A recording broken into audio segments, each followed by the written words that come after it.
Prendre en main une nouvelle équipe. Alors, c'est pas forcément une petite affaire.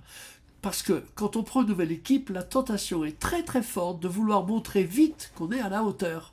Et on arrive, on observe 2 ou 3 trucs, on repère un truc qui cloche, et hop, on veut prouver sa valeur indirectement, et on lance des changements. Et ça, c'est une erreur. Elle est classique, mais souvent elle est aussi très très coûteuse. Parce que vouloir changer avant d'avoir compris, c'est comme un vendeur qui propose sa solution avant d'avoir écouté les besoins du client. C'est agaçant, même si c'est bien intentionné, mais c'est quand même à côté de la plaque. Et quand on est décalé dès le départ, on sème des résistances au lieu de créer quoi? Eh bien de la confiance. Et c'est la confiance dont on a besoin au départ. Alors, la bonne démarche, c'est de commencer par s'intégrer soi-même. Autrement dit, appliquer à soi la procédure d'intégration qu'on ferait pour un nouveau collaborateur. Alors, l'étape numéro 1, c'est se connecter à l'environnement.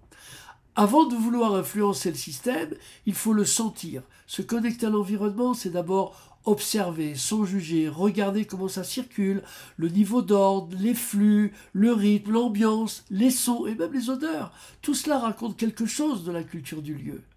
Prenez donc le temps de vous imprégner, de repérer les signes d'énergie, les zones de calme, les zones tendues, notez vos ressentis, par exemple dans un petit carnet, et ça sera la base de votre rapport d'étonnement.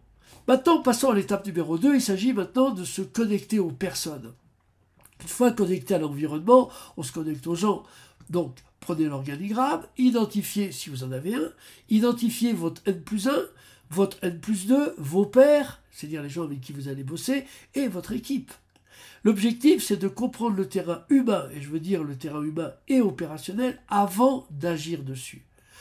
Vous planifiez une série de rendez-vous courts, informel avec chacun d'entre eux et expliquer simplement voilà la mission qu'on m'a confiée, voilà ce que je viens apprendre, j'aimerais comprendre comment vous fonctionnez, ce qui est important pour vous, ce que vous attendez de moi et aussi pourquoi pas vos idées d'amélioration. Pas besoin d'en faire plus, vous écoutez, vous prenez des notes, vous remerciez et vous avez donc le cadre même de l'entretien. Ces 2 questions qui suffisent à créer un échange de qualité. Qu'est-ce que vous appréciez ici ? Autrement dit, qu'est-ce qui marche bien?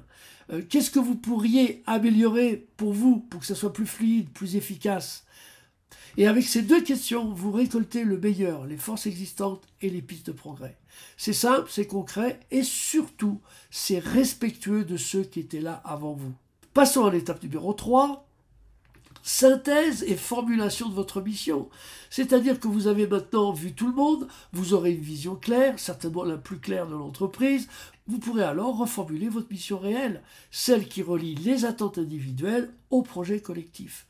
Voilà ce que chacun attend, voilà les forces sur lesquelles s'appuyer, voilà les améliorations à envisager, et à ce moment-là, seulement vous êtes prêt à proposer un plan d'action.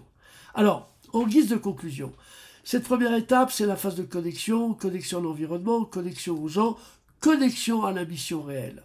C'est une base très solide sur laquelle maintenant, en tant que manager, vous allez pouvoir construire la suite. Qu'est-ce qu'on va voir dans la prochaine vidéo? On verra comment transformer toutes ces observations en un vrai projet. Vous voyez, avec un objectif, avec un plan d'action, avec un planning, avec tout ce qu'il faut. C'est structuré, c'est validé et aligné avec votre manager. Et donc là, vous pouvez maintenant démarrer sur les chapeaux de roue. Mais cette fois, dans le bon sens.